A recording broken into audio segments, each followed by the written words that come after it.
أما بعد فأعوذ بالله من الشيطان الرجيم بسم الله الرحمن الرحيم وأتموا الحج والعمرة لله فإن أحصرتم فما استيسر من الهدي ولا تهلقوا رؤوسكم حتى يبلغ الهدي محله فمن كان منكم مريضا أو به أذى من رأسه ففدية من صيام أو صدقة أو نسك فإذا أمنتم فمن تمتع بالعمرة إلى الحج فما استيسر من الهدي ومن لم يجد فصيام 3 أيام في الحج و7 إذا رجعتم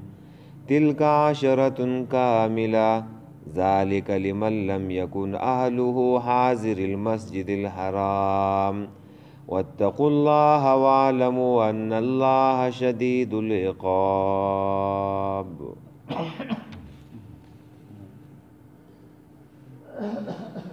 دا سورة البقرہ دا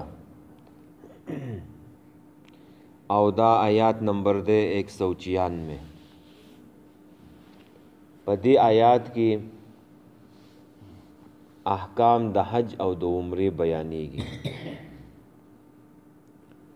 د مخکې سره ربط څه دی؟ مخکې د جهاد خبره وکړه او په جهاد کې د انفاق خبره وکړله. نو چې جهاد تاسو وکړو نو امن براشي او مکه به چې دی نو د مشرکینو نه چې دی نو آزاد شي، نو بیا به چې دی نو حج او عمره چې دی نو ادا کوئ. دویم ربط دا دی چې مخکې نیکۍ ذکر شوې چې مونځ نیکي ده، روزه نیکی ده، قصاص نیکی ده، جهاد نیکی ده. نو دغه شانته کې حج او عمره چې دی نو هم نیکی دي، دام نیکی ده.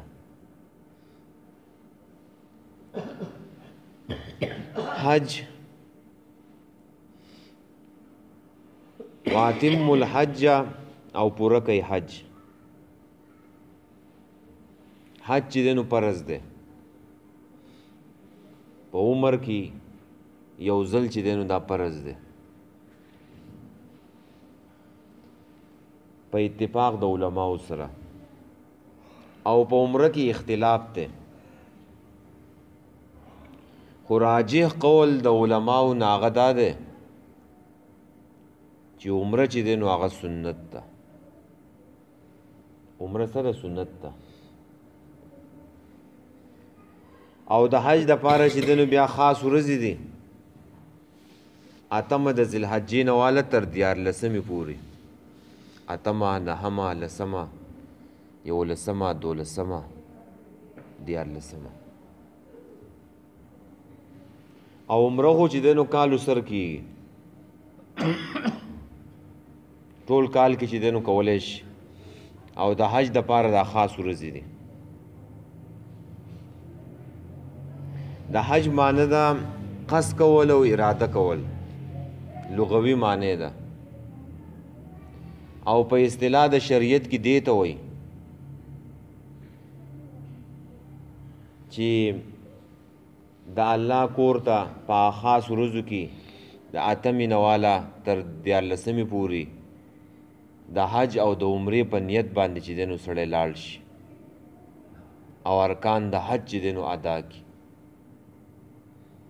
دې ته حج ویو.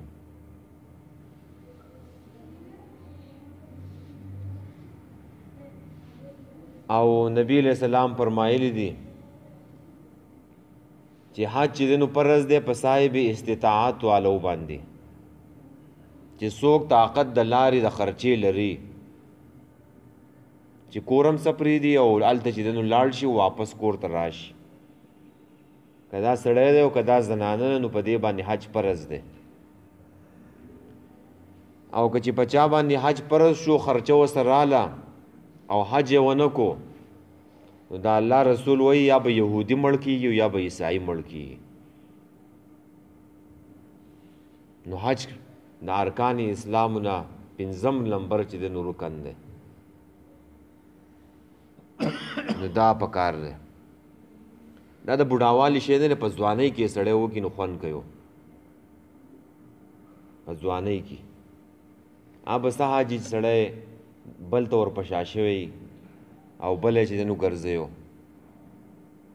په ځوانۍ کې چې دی نو سړی وکړي کمال دا دی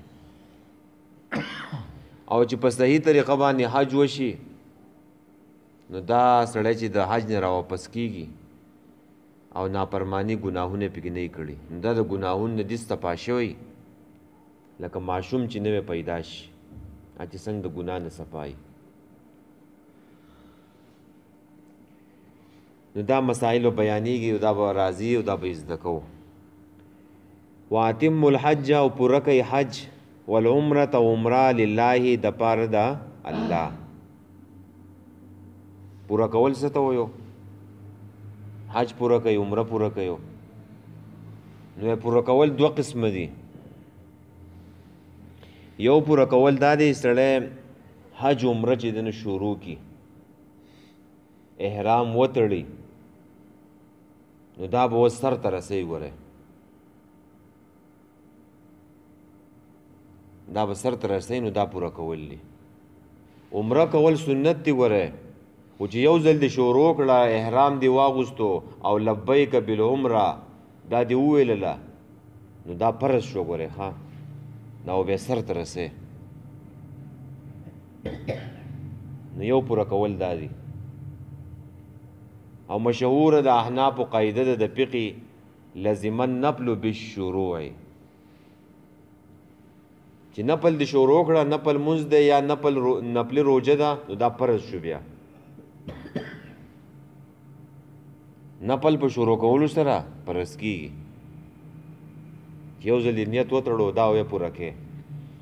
نو چې یو ځل د عمرې دپاره احرام وتړو د حج دپاره د احرام وتړو څه عذر نه و نو پوره کول یې فرض او واجب دي دویم پوره کول د حج او د عمرې دا دي چې سړی په ښایسته طریقه سره چې نه پوره کړي په ښایسته طریقه د شرک په طریقې باندې ونه کړي کوم چې د مشرکانو طریقه وه د هغې نه پکې چې دی نو ځان وساتي په سنت طریقه باندې وکړي حلال مال چې دی نو هغه په هغې باندې لاړ شي او په خالص نیت باندې چې دی نو لاړ شي نیت هم خالص دی بل څه نیت یې نشته کاروبار تجارت نیت یې نه دی د کور نه به دغې نیت ووتلو چې زه به حج عمرې له ځمه نو دا پوره کول شو په ښایسته طریقه باندې پوره کول د غلط رسمونو دې نه پکې سړی ځان وساتي نو واتم الحج پوره کوي حج والعمره عمره لله د الله دپاره ګوره په روژه کې داسې ونه ویله چې روژه ونیسئ د الله دپاره مخکې روژې بیان تیر شو که نه او دلته وایي د الله دپاره مطلب دا دی چې روژه چا د غیر الله دپاره نه ده نیولې او خلکو حج او عمرې چې دین د غیر الله دپاره کړلي نو ځکه الله ویو چې که څوک د غیر الله دپاره کوي نو ته د الله دپاره وکړه د الله دپاره په خالص نیت باندې ادوها بحقوقها یعنی هغه حقوق چې دنو پورا ادا کا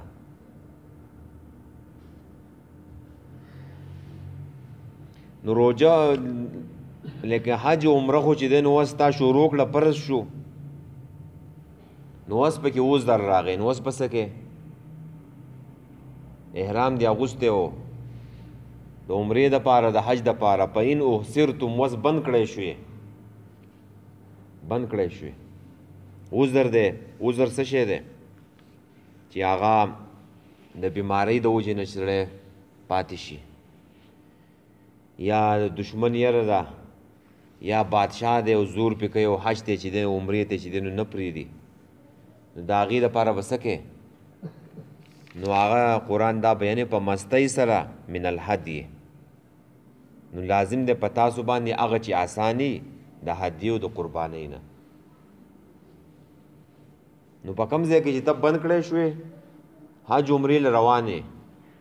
احرام دی اغوستی دی قرباني دی روانه کړل ځان سره، نو په کوم ځای کې چې بند کړی شوې نو هلته به چې دی نو قرباني مخکې به ولېږي حرم ته او هلته به چې دی نو سر وخرې او بیا به چې دی نو راځي. څاروی هغه چې آساني مطلب دا دی چې غټ پکې چې دی نو اوښ دی او درمیانه پکې چې دی نو غوا ده او وړوکی چې پکې دی نو ګډ دی او بیزه ده او سیرلی دا هدیه به چې دی نو ولېږي او چې هغه حلال شو په هغه ځای کې به سر وخرې او واپس به راځي او بیا چې دی نو کله بل کال له امن شو نو بیا به ځي او بیا به دا حج او عمره چې دی نو ادا کړي. په دې پوه شویو چې څوک بند کړی شي نو هغه به دا کار کوي د دشمن د وجې نه، بیمارۍ د وجې نه، د بادشاه د زور د وجې نه، نو هغه په کوم ځای کې بند کړی شو نو که قرباني ورسره و مخکې به ولېږي، که مخکې ممکن نه وه په هغه ځای کې به حلاله کړي او سر به وخورئ واپس به راځي. که قرباني ورسره نه و نو هلته به واخلي. ولا تحلقوا رؤوسکم او مخروي سرونه خپل حتی تر دې پورې یبلغ الحدی محله چې ورسیږي قرباني زید حلالولو خپلو ته.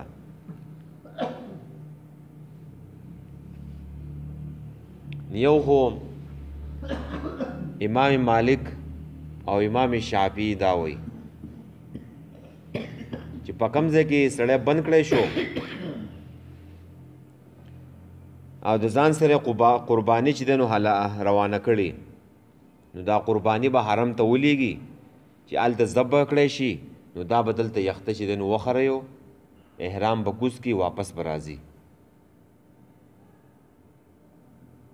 او بیا چې کله امن شو کال له نو کال له چې امن شو نو بیا به دغه حج او عمره چې دی نو واپس به بیا کوي. دا سر خلول نه دي، دا داسې دي لکه تا چې سلام وګرځوو، سلام دې وګرځو اوس کور ته راځه. لیکن امام ابو حنیفه ویو چې ولا تحلقوا رؤوسکم حتی یبلغ الحدی محله. د دې تعلق د دغه خلکو سره نه دی، دا کم چې بند کړی شو دي دا هغه خلکو سره د دې تعلق دی کم چې دی نو کلاو دي په امن سره تللی، د دې تعلق د هغې سره دی. او دا وایي چې دا سر خرول پې امام صاحب وایي دا سر خرول پې هم نشته. دا سر خرول خو د هغه چا دپاره یي څوک په امن کې دي. دا کم خلک چې بند کړی شوي دي د دې نه نور ارکان د حج پاتې دي، سعی یې پاتې ده، طواف تې پاتې دی، نو سر خرول پې هم نشته.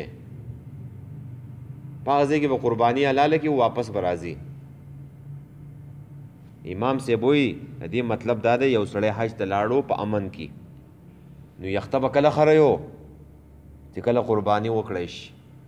په امن کې تللی دی حج له نو یخته به کله خری چې کله قرباني حلاله شي. د دې تعلق وایي دا آزاد د امن والا د خلکو سره دی. او که چا الټه کار وکړو چې قرباني یې مخکې حلاله کړه او یخته اول یخته وخروله او وروسته قرباني وکړله نو اعدام ټیک دی، ښه دام صحیح دی. و امام صاحب وایي چې په دې کې د ترتیب لحاظ چې دی نو ساتل پکار دی، سړی پکې ترتیب وساتي چې اول قرباني وشي او بیا د هغې نه پس چې دی بیا یخته چې دی نو هغه وخرئ. خرول هم شي یخته او واړه کول هم شي، خو دا خرول نه دي دا غوره دي. ګوره سړی یخته وخریو په دې پوه شویو ښه جي. فمن کان منکم مریضا نو که څوک وي په تاسو کې بیمار ناجوړه او به اذن یا وی په هغې باندې څه تکلیف من رأسه د سر د هغې نه نو په فدیتون نو لازم دی په دې باندې فدیه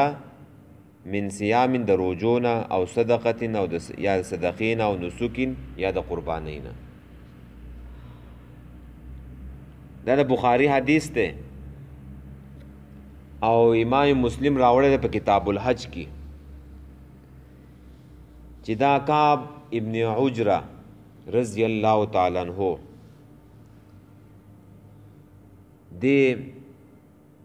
د احرام په حالت کې د دې په سر کې چې دی نو سپږې شوې او سپږې داسې سپږې وې چې هغه ښکته په دې جسم یې راپیدې. ځکه پخوانه زمانه کې ګرد و غبارو سپرې وې او اوبه به نه میلاوېدلې نو انسان داسې حالت ته رسېدی شي نو هغې ته سخت تکلیف و دا سپږې پې ښکته رابیدې. نو نبي علیه السلام ورته وویله وایي دا خو تا ته ډېر زیات تکلیف دی ته دا خپل سر وخروه د احرام په حالت کې او د احرام په حالت کې دا خو ممنوع دي یخته خرولو.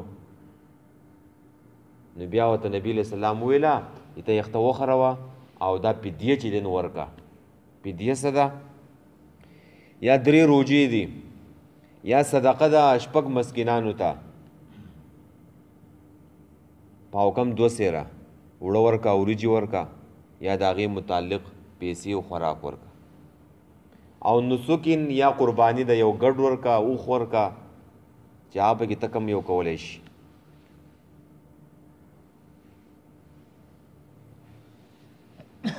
نو دا په هغې باندې دغه پوره شي بیا چې یو سړی د احرام په حالت کې یو ممنوع کار وکړي نو د هغې فدیه څه ده 3 روجې نیول دي یا صدقه ده 6 مسکینانو او یا قرباني ده. فاذا امنتم نو کله چې تاسو په امن شئ نو په من تمتع نو چا چې پیدا واخیستله بالعمرة په عمرې کولو سره الی الحج د حج سره یو ځای نو په مستۍ سره نو لازم دی په ده باندې هغه چې آسانې من الهدي د قربانۍ نه. یو سړی دی په یو سفر کې عمره م وکړل او حج هم یې وکړو نو دا سړی به قرباني کوي دې ته قرباني دم د شکر ویو د شکریې دم دی. ګوره حج 3 قسمه دی یو ته حج تمتع ویو. حج تمتع دا دی چې د دې ځای نه ته ځې نو د عمرې نیت په وکړې زموږ دا خلک ځي د حج نیت کوي دا غلط کوي. دا خلک چې کم ځي دا اول عمره کوي وروستو بیا د حج په انتظار کوي نو بیا حج ادا کوي. نو اول به د عمرې نیت وکړې چې عمره دې وکړه سر دې وخرو نو احرام به لرې کې بیا به د 8 ذوالحجې انتظار کې بیا به احرام واغوندې د حج د ختمېدو پورې 14 پورې. نو چې په 10 تاریخ باندې په 10 ذوالحجه باندې به چې قرباني وشوه نو سر به وخرې دې ته حج تمتع ویو. بل حج قران دا دی چې ته د کم ځای نه ځې د هغې ځای نه نیت وکړو د عمرې او د حجو د دواړو دپاره د یو احرام واغوستلو نو لاول به لاړ شي عمره به وکړې او بیا د عمرې نه پس به احرام نه درې کې په دغه احرام کې او بیا حج کې نو په دې کې هم قرباني ده. او بل حج افرادو دا مکی والو د پاره چې هغه عمرې په هر ټیم کې کولی شي او د حج په ورځو کې به صرف افراد کوي صرف حج به کوي. نو دا د حج قسمونه دي. نو ته چې کومه کوې نو هغه دا دی ښه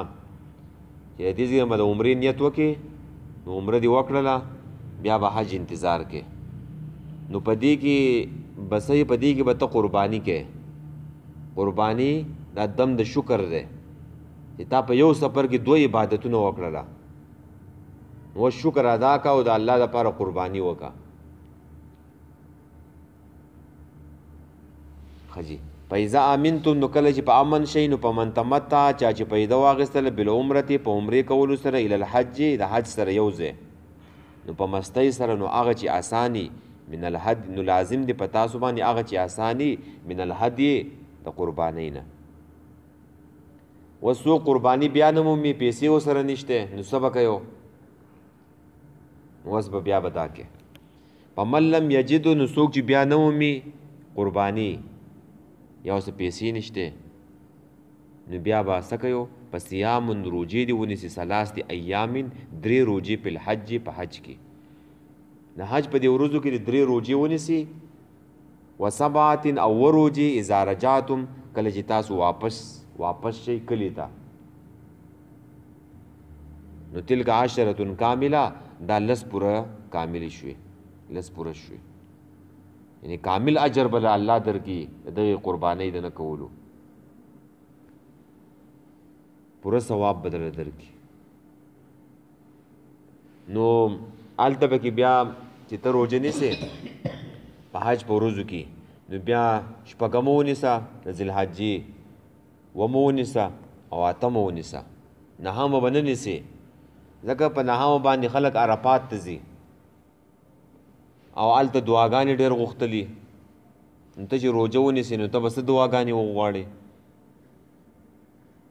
نو نهمه مه نیسه او شپږمه ومه اتمه ونیسه او بیا چې کله کور ته را واپس شوې نو بیا به وروځي چې د نو کور ونیسي نو دلته خو الله تعالی دا هر چاته پته ده چې 3 او 7 چې د نو لس کېږي نو الله بیا دا تلک عشرة کامله ولې راوړو چې دا لس پوره شوې نو دا دې دپاره چې یو ابهام پیدا کېدو د هغې د ختمولو دپاره چې د خلکو به دا خیال شوی وی چې هلکه که څوک 3 نیسي او که ونیسي نو ویلی وی داسې نه ده وی دا لس پوره دي لس روجې و پوره نیسي 3 به هلته نیسي او وبه چې دی نو هغه په کور کې نیسي نو ځکه یې تلک عشرة کامله راوړو دا د دې دپاره چې دا ابهام او شک ختم شي په قرآن کې څه پالتو ټکي نه وي ګوره ذالک دا حکم لمن لم یکن اهله حاضر المسجد الحرام دا د هغه چا دپاره دی د هغه چا دپاره نه دی چې هغه اوسېدونکی د مسجد الحرام خواوشا کې په مکه کې کوم حکم دا چا چې په من تمتع بالعمرة الی الحج دا چا چې په یو سفر کې ام عمره وکړله او ام یې چې دی نو حج وکړو دا حکم د چا دپاره دی چې د بهر ملکونو نه څوک تلي پاکستان نه هندوستان نه دا خلک تلي دا حکم د هغوی دپاره دی او د هغه خلکو دپاره نه دی چې په مکه کې اوسیږي اهل د مکی اوسېدونکي د مکې د هغوی دپاره نه دی هغوی به صرف افراد کوي د هغوی دپاره قران او تمتع نشته اوس د بار نه ګڼ خلک تللی دی او هلته پکې د مکې خلک چې دی نو عام چې دی نو عام عمره کوي نو دیو ته به دا ځګۍ خالي کوي د مکې خلکو دیو په کالو سر کې بل ځای کې بل وخت کې چې دی نو هغه عمره کولی شي که نه بل ټیم کې به کوي واتقوا الله ویریږئ د الله نه واعلموا پوه شئ ان الله چې بېشک الله پاک شدید العقاب سخت عذاب واله دی یعنی په دې احکامو پابندي وکړو دا صحیح ادا کړو او که صحیح ادا ونه کړه چل ولم وکړو نو ګوره بیا یاد وساتئ چې الله تعالی سخت عذاب ورکوونکی دی حرم دی ګوره په حرم کې نه چېرته ګناه ونه شي په عامه دنیا کې ګناه هم جرم دی او په حرم کې چې د نو بیا غلطي او ګناه دې وکړله د هغې بیا سزا سخته ده ګوره شدید العقاب هلته به ګناهونه نافرمانیانې نه کې د حرم چې څومره حدود دي 36 کیلومیټر 36 کیلومیټر د دې به ډېر زیات احترام کې ګوره اوس خلک دا عرب چې دی نو دغه شو دي هر قسم ګن پکې چې دی نو خلک ورغلی دی ډیشونه هم پکې وو فلمونه هم پکې دی خلک پکې تصویران هم وکاږي غلاګانې هم پکې کوي نو الله تعالی بوله سخت سزا ورکوي په حرم کې دننه او په دې حدودو کې دننه ته څنګه نافرمانی کې بس دی جی واتم الحج او پوره کوي حج والعمره او عمره لله خاص د الله د پاره پاین وحسرتم نو کچر تاسو بند کړی شوي نو په مستی سره من الحدی نو هغه چې اسانې تاسو ته لازم دی په تاسو باندې هغه چې اسانې د هدیې نه او د قربانۍ نه ولا تحلقوا او مخروي رؤوسکم سرونه خپل یعنی یخت خپل حتی تر هغې پورې یبلغ الحدی محله چې ورسیږي هغه څاروی زید حلالې خپلې ته مذکوره قرباني زید حلالې خپلې ته ورسیږي ومن کان منکم مریضا او که څوک وي په تاسو کې ناجوړه بیمار او به اذن یا وي په هغه باندې تکلیف من رأسه د سر د هغې نه نو په فدیتون په علیه فدیتون نو لازم د په د باندې فدیه من صیامن د روجو نه چې 3 روجې به نیسي او صدقتن او یا صدقه د شپږو مسکینانو نه او نسکین یا قرباني د یو ګډ فاذا امنتم نو کله چې تاسو په امن شئ نو په من تمتع نو چا چې پیدا واخیستله بالعمرة په عمرې کولو سره الی الحج د حج سره یو ځای نو په مستی سره نو لازم دی په تاسو باندې هغه چې اساني من الحدی د قربانۍ نه نو پمن لم یجد پس نو که څوک نه مومي قرباني پس صیام ثلاثه ایام فی الحج نو روجې نیولې 3 ورځې د حج په ورځو کې وسبعة او روجې دې اذا رجعتم کله چې تاسو واپس شئ کلي ته تلک عشرة کامله دا 10 روجې پوره دي پوره ثواب دی ذالک لمن لم یکن اهلو حاضر المسجد الحرام دا حکم د هغه چا د پاره دی